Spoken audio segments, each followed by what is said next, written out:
There are several ways to correct the colors in an image. And in some cases, like we're going to look at in this movie, Photoshop will do the work for you. It's not always the best job, but a lot of times it'll get you in the ballpark. And if color correction really isn't your thing, then this is the feature for you. So I'm going to go to the Layers panel. I'm going to create a new adjustment layer. And these top three here in this area, brightness, contrast, levels, and curves, they all have an auto button that allows Photoshop to kind of look at the image and guesstimate what the best way to correct the image is. So in this case, I'm going to choose the levels effect. And as you can see here, there's a big auto button. And when we click that, again, Photoshop is going to examine the image. It's going to look at the brightness and the contrast and the shadows. And it's going to kind of figure out how to take this image from this kind of muddy looking colors that system that it has going on here. Everything's kind of looks washed out and this really doesn't have that much pizzazz to it.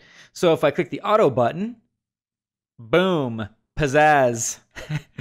And that might be a little harsh. The contrast is a little strong there, although I definitely like how it darkened things out. Her hair definitely looks a lot more vibrant.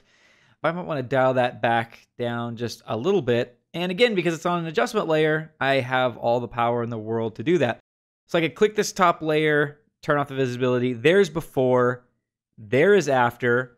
And just to show you here, you could also do the same thing with brightness contrast. Here is an auto button there. And we could also do the same thing with curves. And there's the auto button there. They do different things. For example, I'll turn off the visibility of levels here really quick. I'll go back to brightness contrast, double click this little icon here to open the panel back up again. Click auto, and it changed it, but it doesn't look as good. And I'll go to curves and try auto. And it kind of made everything a little bit more bright, and it didn't darken the shadows as much as I wanted. So here's what levels auto did to it. Auto brightness contrast and auto curve. So you see you get some different results, which is kind of fun to be able to have Photoshop guesstimate 3 different ways for you so you can pick the one that you like. Again, I prefer levels in this case. We have some pretty good results with just a minimal amount of effort.